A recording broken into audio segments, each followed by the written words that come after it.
Emily is a beautiful, amazing, precious young woman, but is pretty much non-verbal.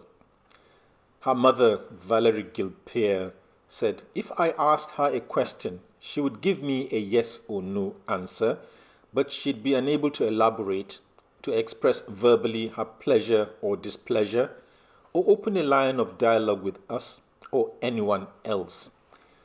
It seemed, she said, as if she were locked inside herself and incapable of making decisions or having preferences.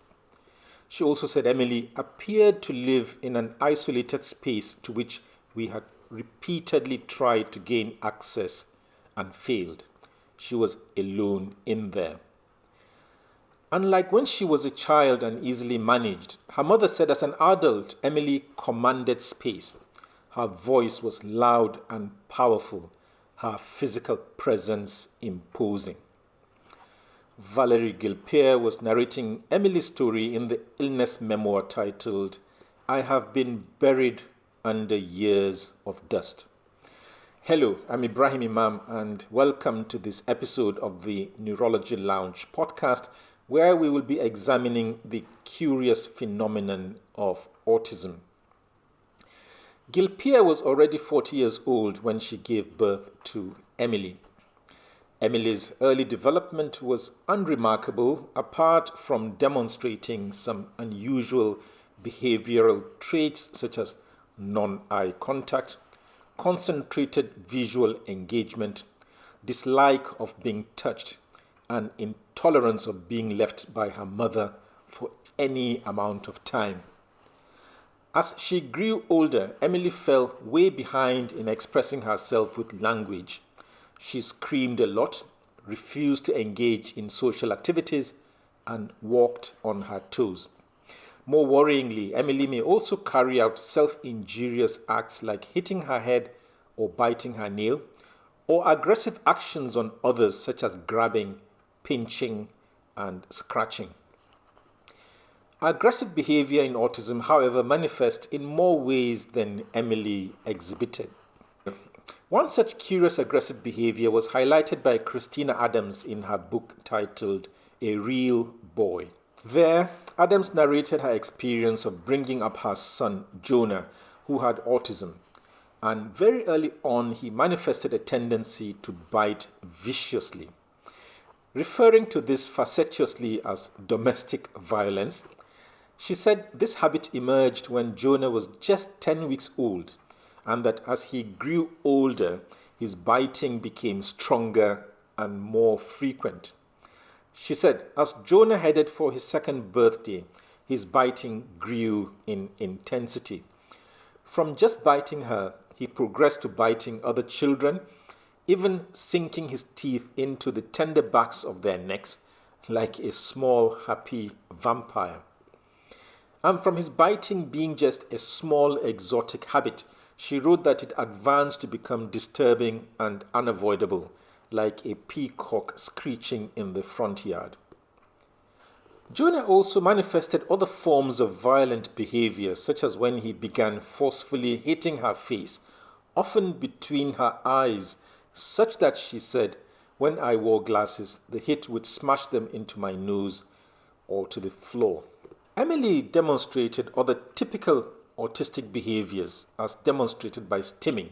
These are repetitive self-stimulatory behaviors such as hand flapping, rocking, and spinning. And she also had meltdowns, which are typified by compulsive repetitive behaviors, disruptive vocalization, finger flapping, and yelling. And amongst the little things that could set her off were a change of expected plans or a roadblock of any form, both literal and figurative. Valarie Gilpeer conveyed what the experience of being autistic must mean for the affected person. She wrote that, from our experience, a child with autism is like a person locked inside a closet at the top of a collapsed stairway in a boarded-up house that's hidden by overgrown vines, down a driveway blocked by deadfall on a street bypassed by the highway. She added that the worst horror is the thought that within that closet, a single light burns brightly. Both Emily and Jonah are following in the steps of the first boy who set in motion the recognition of the condition, autism. Narrating the origin story of autism in her book titled The Autistic Brain, Temple Grandin wrote that the diagnosis of autism dates back to 1943 when Leo Kanner, a physician at Johns Hopkins University and a pioneer in child psychiatry, proposed it in a paper. She wrote that a few years earlier he had received a letter from a worried father named Oliver Triplett Jr. complaining about his 5-year-old son, Donald, who he said didn't show signs of wanting to be with his mother Mary and who was often oblivious of other people. Donald, he also reported, had frequent tantrums, often didn't respond to his name, and found spinning objects endlessly fascinating. Kanner, Grandin wrote, eventually published a paper in 1943 in which he reported 11 children with identical symptoms: the need for solitude, the need for sameness, to be alone in a world that never varied. But just as Kanner was establishing his concept of autism, an Austrian physician named Hans Asperger was recognizing a similar condition between 1943 and 1944. It was, however, not until 1981 that Grandin said his work was introduced to English language audiences by the British psychiatrist Lorna Wing. Asperger, Grandin wrote, identified children who displayed little empathy, had difficulty forming friendships, engaged in one-sided conversations, had clumsy movements, and showed an intense absorption in a special interest. Although Asperger had named the condition autistic psychopathy, Grandin said Lorna Wing referred to it as Asperger syndrome because it was more appropriate, and this was because of the unfortunate associations that had been attached to the word psychopathy over the years. Because autism impacts on all the skills a person needs to interact with society, it is not surprising that people with the condition struggle to understand and to be understood by other people. This intersection of autism with society was brilliantly explored by Naoki Higashida in his memoir titled The Reason I Jump. With incredibly lucid prose, Higashida provided insights into how people can best interact with others who have autism. For example, in explaining the challenges that people with autism have regarding communication, he said, "As soon as I try to speak to someone, my words just vanish." He also said the reason he asks the same questions over and over is because I very quickly forget what it is I've just heard, and that he echoes questions others ask because this is a way of sifting through memories to pick up clues about what the questioner is asking. He further pointed out that people with autism never use enough words, and it's these missing words that can cause all the trouble. He went on to explain that not every word he uses is the one he intended, and that it takes people with autism ages to respond to what the other person has just said. Higashida also disclosed that he, like other people with autism, may sometimes speak with a strange intonation or use language in a different way. And this is because, he said, there's a gap between what I'm thinking and what I'm saying. He therefore explained that when I'm talking in a weird voice, I am not doing it on purpose. He also highlighted other behaviors that people with autism may manifest, and these included the tendencies to be restless and fidgety, to write letters in the air, to cup their ears, to jump, to first focus on the details before the bigger pictures come into focus, and to avoid direct eye contact because he said doing so feels a bit creepy. The pervasive and considerable difficulty people with autism have in looking people in the eye is perhaps best illustrated by the title of John Elder Robinson's memoir, Look Me in the Eye. Robinson demonstrated how the instruction for him to look people in the eye hounded him since he first heard it in first grade, coming from parents, relatives, teachers, and all manner of other people. He emphasized that even as an adult, he finds visual input to be distracting. Another person who explored the difficulty with making eye contact was Tito Rajarshi Mukhopadhyay, and this was in his memoir titled, "How Can I Talk If My Lips Don't Move?" Mukhopadhyay wrote that during the early years of my life, I did not look at anyone's face, although I was aware of their presence.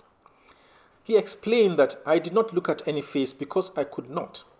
I felt threatened when I looked at them, for every face demanded the identification of a name. To identify a face, he said, he needed a very careful looking back to match that face with a past encounter with it. Autism is typically considered to be a childhood onset condition, but in some cases, it is not diagnosed until adulthood. An example of this late onset diagnosis is Annie Kotowicz, who narrated her story in the memoir titled, "What I Mean When I Say I'm Autistic." Diagnosed by a psychologist after hours of assessments, Kotowicz counts herself as one of thousands of women who discovered our autism well into adulthood. She wrote about the aspects of her life which she said were most puzzling before she knew she had the condition, but which also best illuminate her autism. For example, she explored what she referred to as my biggest energy drains, and these were sensory overload, socializing, decisions, and ambiguity. Explaining that autistic people react differently to sensory input, she explained that sensory discomfort chips away at her well-being. On the other hand, she also wrote about deriving sensory joy and ecstasy from such phenomena as heavy bass, wicker rugs, matte books, and flickering firelight. Social settings are understandably complex for adults with autism to negotiate, and Kotowicz explored this most insightfully. For example, she said, when autistic people ignore the power games that others play, we sometimes unintentionally threaten their power structures. We don't pay them the deference they expect.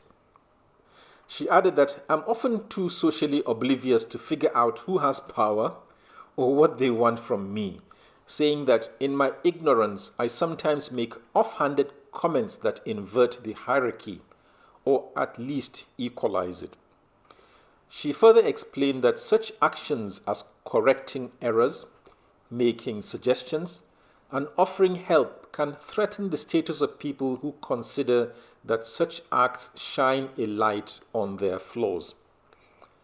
Kotowicz also discussed how the nature of autistic communication impacts adult social interactions.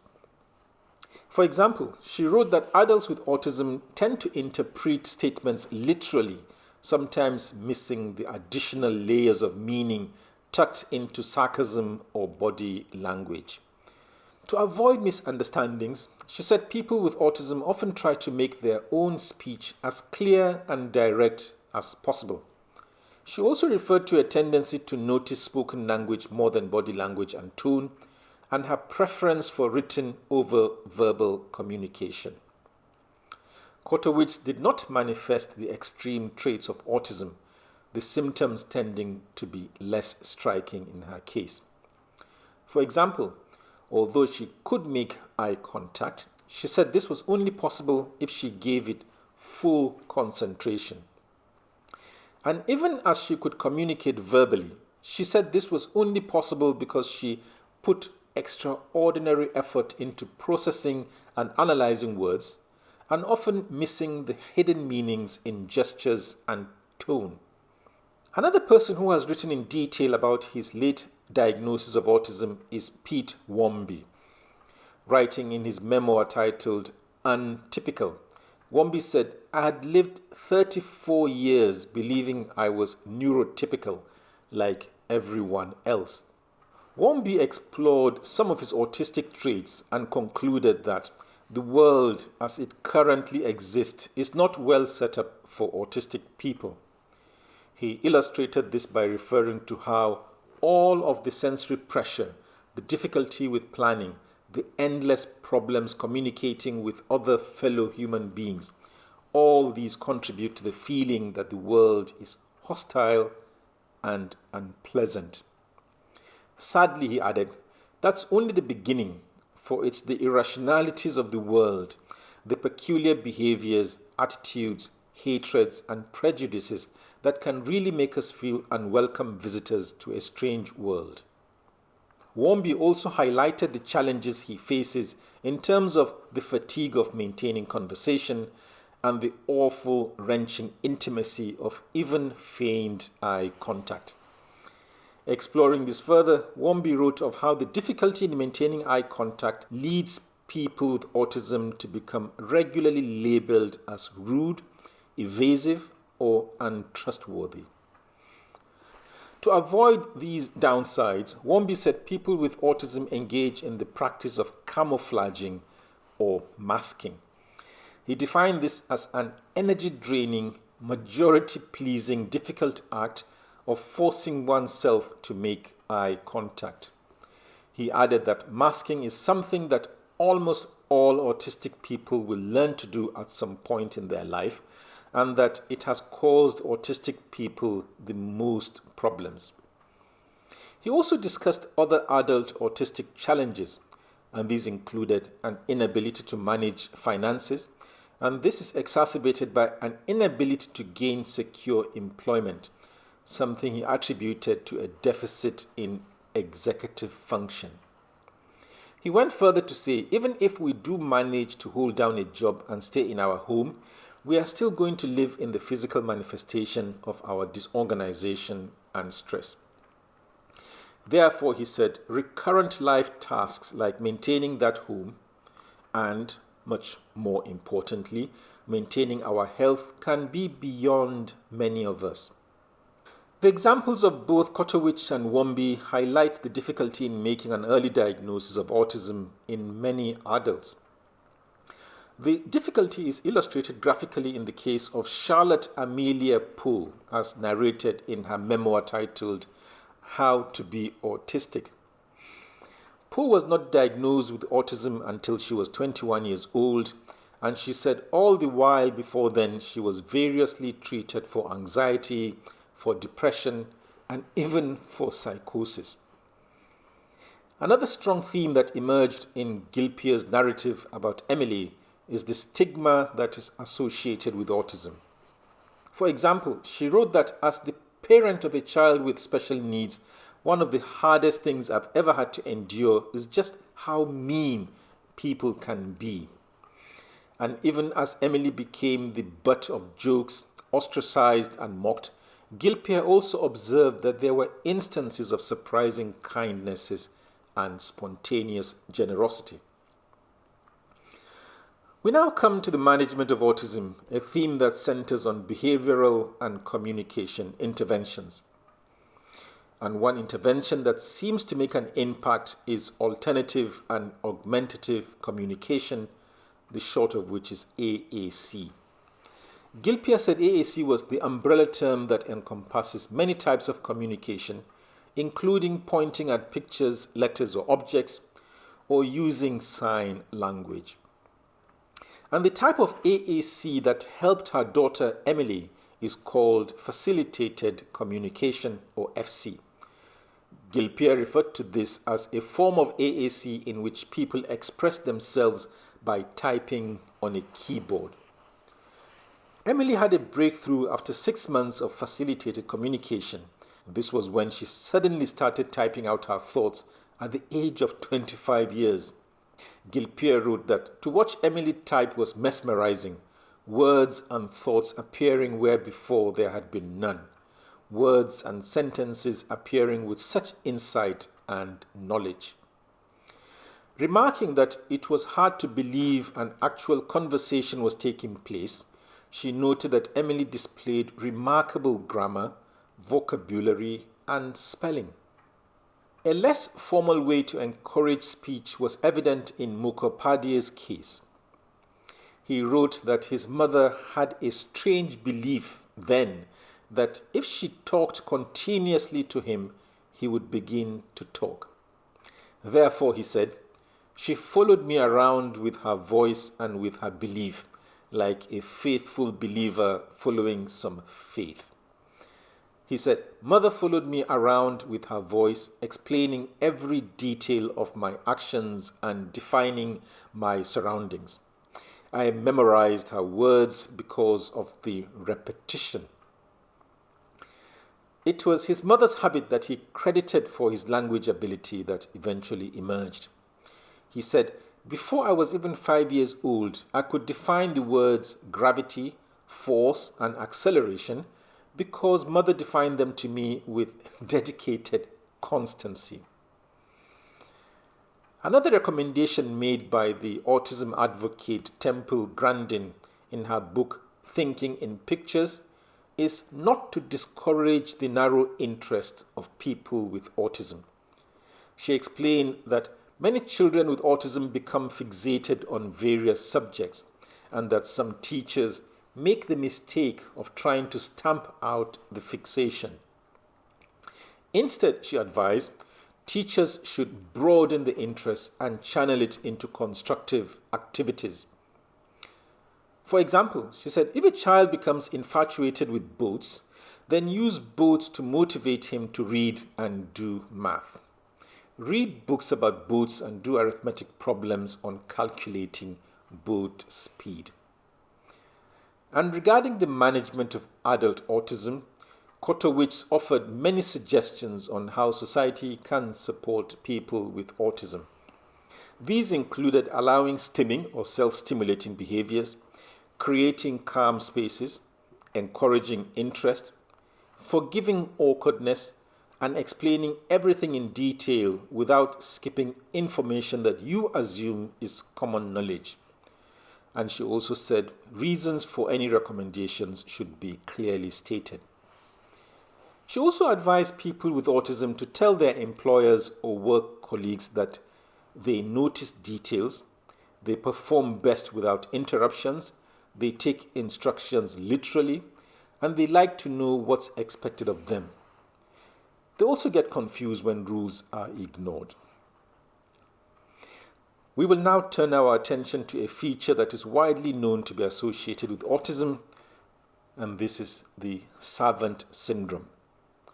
The link between autism and servant behavior was indeed evident in Donald, the boy who led to the description of autism. Grandin had written that, yet for all his developmental problems, Donald also exhibited unusual talents. He had memorized the 23rd Psalm by the age of 2. He could recite 25 questions and answers from the Presbyterian Catechism verbatim. He loved saying the letters of the alphabet backward. He had perfect pitch.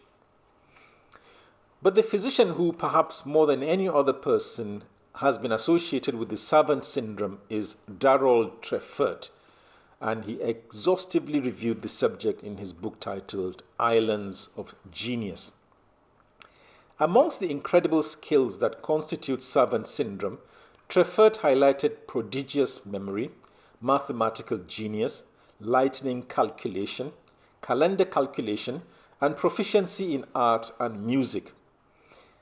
And at the epicenter of his book is Kim Peek, the Mount Everest of knowledge, who Trefort said memorized 12,000 books and was the inspiration behind Dustin Hoffman's character in the film Rain Man.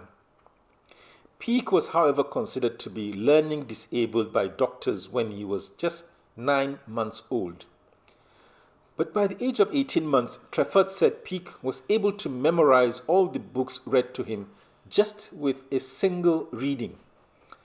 And by the time he was 3 years old, Trefort said Peek was obsessed with numbers and could use a dictionary and read telephone books. And when he was 14 years old, he had completed all high school requirements.